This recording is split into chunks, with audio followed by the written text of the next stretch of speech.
So this is what we're up against. So I want to talk next about emotional intelligence, okay? All right, so if anybody has ever done any research on emotional intelligence, also known as the EQ, we have an IQ. People that do really well on tests can sit there and watch Jeopardy, and you look at them and like, how do you get all these answers correct? And then there are people who have very strong levels of emotional intelligence. So all of the research on emotional intelligence proves that people that have very strong EQs are far more successful by age 30 in every aspect of life. Financially, how happy they are with their job, their family life, their mental health, their emotional health, their physical well-being, and just their overall happiness. People with strong emotional intelligence are more successful than people who have strong IQs but don't have strong EQs. Now, one of the issues, and here's the thing about emotional intelligence that many people don't know. Emotional intelligence is not something that you're born with. Right? It's not something that you're just lucky to have. You know, that he's got good charisma and good personality and good emotional intelligence. It's not something that you're just the luck of the draw. It's something that requires an extraordinary amount of hard work. Anybody want to take a guess what that is? And this is a fact, this is science. The extraordinary type of hard work that is necessary to develop an emotional intelligence is face-to-face interaction with other human beings. That is the only way in which to develop emotional intelligence. So emotional intelligence is the ability to recognize your own emotions, to self-regulate your emotions, to empathize with the emotions of another human being. And if we don't use that skill, that face-to-face communication, we don't develop that skill. And part of that is coping, handling. You know, we see kids coming down to the office on a regular basis, high pressure, taking these classes, they get a C on a quarterly exam, and it's the end of the world.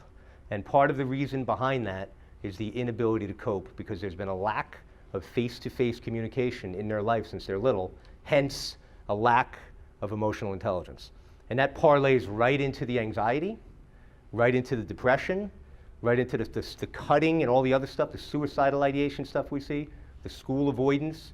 So oftentimes, I mean, I had a meeting yesterday, for example, and you know, we're meeting with some parents with a kid who's been out of school, he's doing poorly, he's got all kinds of anxiety, he's on medications and so forth. And the parents are like, we have no idea why he has any anxiety. What is there to be anxious about? Well, if you're spending the majority of every waking hour in a cyber world and not in the real world, it becomes very difficult to function in the real world. Look at it like this. If I went to a class trip with my third grade daughter, she was very happy about it, back in the fall, and it was to some raptor hospital about an hour away. I forget what town it was in New Jersey. So, you know, all the kids got to see, you know, all these cool birds and owls and all these things. You know, animals that are injured in the wild and have been at this sanctuary and so forth, living. So the woman brought out this beautiful owl, and all the kids were really, you know, enamored by this thing, looking at it, wow, this is fantastic. And one of the girls said, you know, why haven't you released the owl back out into the world? So the lady went on to explain that if we were to release the owl back out into the world, that the owl would not be able to survive, because it wouldn't know how to hunt. It wouldn't have the skills because it has not lived in its natural habitat. It has lived in another habitat. Much like the lion that's in the zoo. You can't take a lion and put it out in the wild, it's not going to make it. So that's what I liken society as now. And unfortunately, our children, they're living inside of these screens for just about every waking second, and they're not living out here enough as human beings, and they're struggling in their natural habitat, which is being with other people, communicating, and just being kids. So the next thing I want to talk about is something called, well, you've heard, well, let me go on to multitasking. All right, everybody knows what multitasking is, right? So multitasking, our kids today, they're not just using one device, okay? They're using multiple devices simultaneously, and that's called multitasking. And if you were to go ask a teenager, for example, if they are good at multitasking, 9 out of 10 of them are going to say, I am great at multitasking. But all of the research shows that people who are high multitaskers are actually really terrible at it in every way, shape, and form. The quality of the things they're doing is very poor. And it's also creating some things going on in the brain. But the problem is when we are constantly task switching with different devices, and our kids are doing this in their bedrooms when they're doing their homework. They're checking their phones. They're checking Facebook. They're posting things on Snapchat. So they're not sitting there focused on their schoolwork. And I hear the question all the time, why does my kid get 5 hours of homework a night? And I answer it in a polite way. I say, your kid doesn't get 5 hours of homework a night.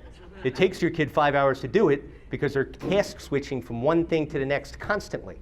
And that has an effect on the brain, okay? Because what happens, if you're doing that regularly, your brain now starts to think in a fragmented way.